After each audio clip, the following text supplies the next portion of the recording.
అండి అందరికీ నమస్కారం. Welcome to my channel. ఈ వీడియోలో ఉద్యోగుల్లో ఆ ప్రకటన అండి.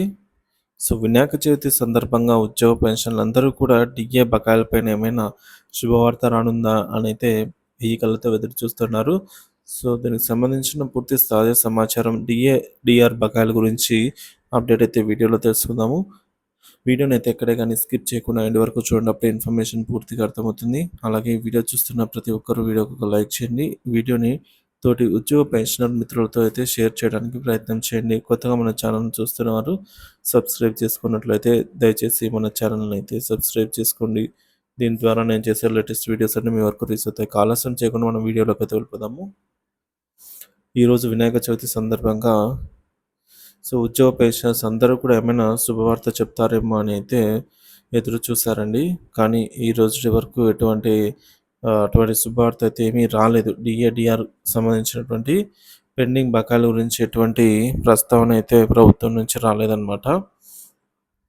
అయితే ప్రస్తుతం దసరా కానుకగా డిఏ బకాయిలన్నిటిని కూడా అన్నిటికీ కాకపోయినా కొన్నిటినైనా కూడా విడుదల చేయాలని అయితే గతం నుంచి ఉద్యోగులు చర్చ అయితే నడుస్తుందన్నమాట. దీనికి సంబంధించి ఇందులో భాగంగా ఇప్పుడు నవంబర్ 1న అందుకోబోయే అంటే మనకు అక్టోబర్‌లో దసరా ఉంటుందన్నమాట. అక్టోబర్‌లో ఇచ్చే ఏవైతే బకాయిలు ఉంటాయో వాటిని నవంబర్ 1న అందుకోబోయే జీతాలు మరియు పెన్షన్‌తోనే ఈ 2 డీఏలకు సంబంధించి అమౌంట్‌ను ఉద్యోగులకు 2 డీఆర్‌లకు సంబంధించి ఆహ్, అరియర్స్‌ని పెన్షనర్స్ యొక్క పెన్షన్ సంబంధించి కలిపి 1వ తేదీనే నవంబర్ 1వ తేదీనే ఇవ్వడానికి రాష్ట్ర ప్రభుత్వం అయితే కసరత్తు చేస్తున్నట్లు తెలుస్తుంది. అయితే దీనిపై అధికారికంగా ఇంకా ప్రభుత్వం అనేది డేట్ ఫిక్స్ చేయాల్సి అయితే ఉందండి. దీనిపై ప్రభుత్వం త్వరలోనే క్లారిటీ ఇవ్వనుంది అనేది తాజా సమాచారము. సో, ఒక్కో డీఏకు ఎంత భారం పడుతుంది, అలాగే 2 డీఏలకి కలిపి అదనంగా ఎంత భారం పడుతుంది, ఎంత కేటాయించాల్సి వస్తుందని అయితే లెక్కలను మాత్రం ప్రభుత్వం అంచనా వేస్తూ ఉన్నట్టు సమాచారం. ఇప్పటికే సంబంధిత వర్గాల నుంచి అయితే ఈ విధంగా వార్త రావడం జరిగింది.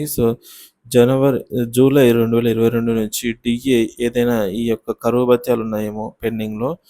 సో, ఈ విధంగా పెండింగ్‌లో అయితే పడ్డాయి. కాబట్టి దసరా కానుక ఉద్యోగులందరికీ కూడా 2 డీఏలకు సంబంధించి అరియర్స్‌ని అందించడానికి ప్రభుత్వం అయితే ముందడుగు వేస్తూ ఉన్నట్టు తాజా సమాచారం అయితే రావడం జరిగింది. సీఎం మరియు డిప్యూటీ సీఎం వీరిద్దరు చర్చించుకొని ఒక నిర్ణయం అయితే తీసుకుంటారు అని అయితే చెప్తూ ఉన్నారండి. అలాగే సీఎం తీసుకున్న ఈ యొక్క నిర్ణయంతో ఉద్యోగులు జీతాలు మరోసారి అయితే భారీగా పెరగనున్నాయి. ఈ యొక్క నేపథ్యంలో ఉద్యోగులు సీఎం తన నిర్ణయాన్ని స్వాగతించడంతో ఆనందం వ్యక్తం చేస్తూ ఉన్నారు.